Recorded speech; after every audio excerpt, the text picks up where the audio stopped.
Well, good evening, everybody. This is your host, Mason Sims, and thank you for tuning in to another episode this evening. Joining us is another candidate for Spartanburg County Sheriff. His name is Andy Clark. He has worked many years in the Spartanburg County Sheriff's Office, and he is going to share with us some of his plans for Spartanburg County if elected sheriff. So, again, thank you for tuning in this evening. Again, this is your host, Mason Sims, and let's get started. Well, good evening, everybody. This is your host, Mason Sims, and with me today, I have Mr. Andy Clark. He's another candidate for Spartanburg County Sheriff. Andy, thank you for joining us this evening. I appreciate it. Thank you for having me. Absolutely. And so, those who may have not followed the news or have seen your website or looked at social media here lately, just feel free to tell us about yourself. So my website, aclarkforsheriff.com.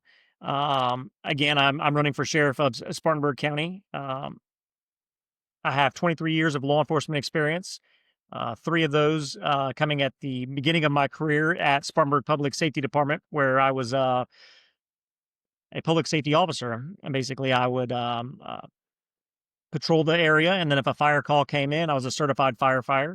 And I would respond to that. I would change into my fire gear, and then I would fight the fire. And then once it was done, I would change back to my police gear and patrol the road again. All right. It sounds like you've worn a lot of hats. Yes, yes. So in 2005, I ended up coming over to the county of Spartanburg, and from there, worked my way from uniform patrol to investigations.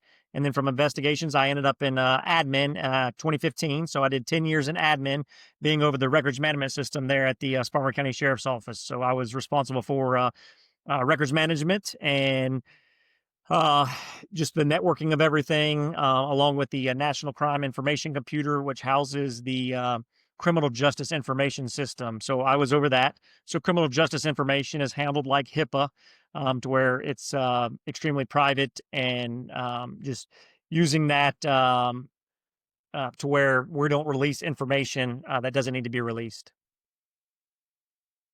That sounds great. Yeah, so it definitely sounds like you've had a lot of experience, especially in the sheriff's department, also. Yes, sir. So, what would you say is the biggest contributing factor to crime in your community?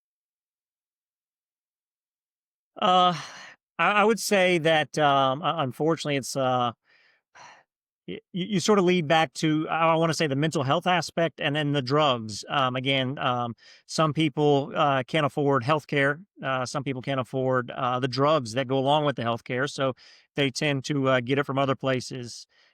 We sort of want to mask our emotions sometimes, so we'll hide behind that and use drugs to calm ourselves.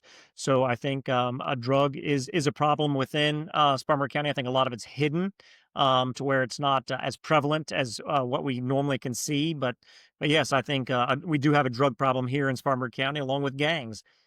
We've had numerous youths here die recently, um, because of just in quarrels between the gangs, and it's senseless violence. It's be a man and walk away. You don't have to get in that last word sometimes. I know sometimes you want to save face, and but still, just be the bigger person and walk away. Right, and it is hard too, especially if you're in politics. It is hard to walk away, but that is the best. Yes, sir. Yeah, I will say, out of all the candidates I've interviewed, that seems to be the main thing they mention is the drugs and the fentanyl. That the number one contributing factor to crime. Yes, sir. Yeah. So, what would you say the solution would be to overcrowded jails and prisons, specifically in Spartanburg County? But what I would love to see, again, working with the solicitor's office, let's make sure that the Spartanburg County Sheriff's Office are building good cases, and let's try to get those cases presented before a judge. Again, just because a law enforcement officer makes an arrest, their involvement with that arrest doesn't stop there. We have to see it through to adjudication, especially giving the victim their due justice for that. And now, again, people are innocent until proven guilty, and they're afforded a time to trial, and have a speedy trial as well. So getting the overcrowding of the jail is trying to push the cases through, making sure that the proper charges are there, and also making sure that the are charged and to the elements, I guess. When we talk about elements, some of them are like, hey, you can get 10 to 15 years, just making sure that we're getting that max sentence and not plea dealing anything down. Also, home detention, maybe broadening that span in the jail. And then, just the overcrowding, trying to get these people help, whenever they get out, get them rehabilitated, possibly in jail, not just provide one service, for, maybe drug addiction, provide many services. Because some people who want to get off drugs, the only choice is to take drugs to get off drugs. So that's, um, that the temptation is there. It's, hey, this isn't working. Let's go somewhere else. Apologize. Let's go somewhere else to, um, get something, to mask it per se. Again, like I said, so there's not a way to do things. I'm sorry, there's not the way to do things. There's a way to do things, and let's get some more mental health and some drug counselors into the jails and see if we can't reduce the recidivism rate there. That's right. Yeah, and that's one thing too I've heard probably really all over the United States, those that have mental health disorders. There's a shortage of that really around here, and it's hard to get everyone the help that they need. Correct. Yes. People that I've known that they go to the emergency room, say they live in Seneca, go to Seneca, then they get sent over to Florence. It just kind of depends on wherever's available, they can send them. Yes, sir.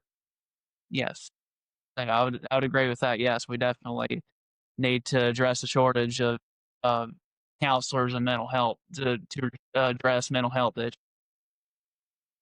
And another, so if you had a influx of money, sheriff's office, what would you spend it on?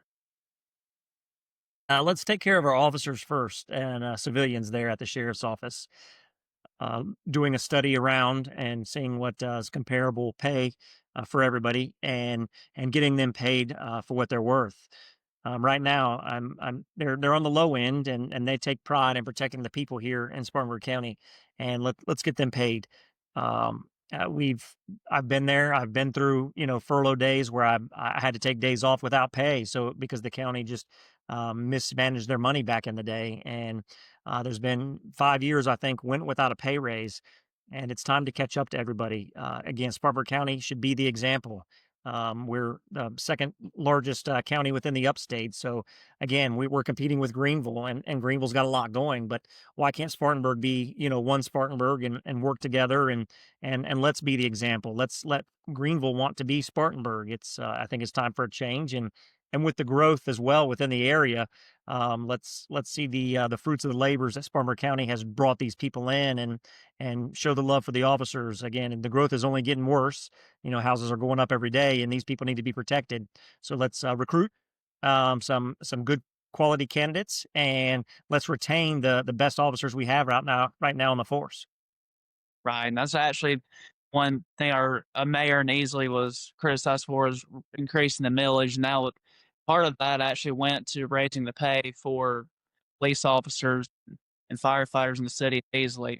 The turnover is pretty high there 'cause they can go over to say like Greenville County and get a higher pay raise than they are here. So yeah, that's definitely something that would be good to do is to be able to increase the pay for our emergency services and law enforcement. Yeah. So Yes, sir. what would you yes. So what would you have to offer Spartanburg County that the other candidates may not be able to offer? I'd be able to pick up the office from day one. Again, I'm familiar with everything that goes on.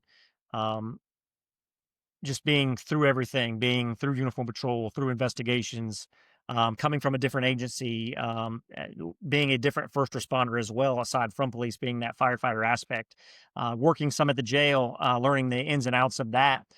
Did 3.5 years part time there, while working my regular job, just to try to boost my retirement up just a little. And again, knowing everything, having that relevant experience to law enforcement and working the streets, working investigations, and being an admin. I'm a tech guy, so enjoying the bringing in the tech. And the shortage of officers. There's a piece that's online reporting. They have it. We just haven't been able to enact it, and just it fell short before I left, and we would be able to pick up those pieces, and instead of this plateau that we've been on, I would be able to pick it up and move it forward. So working from day one, that's the plan. While you're on the air, Clark, is there anything that you would like to say to our viewers this evening and also to your constituents?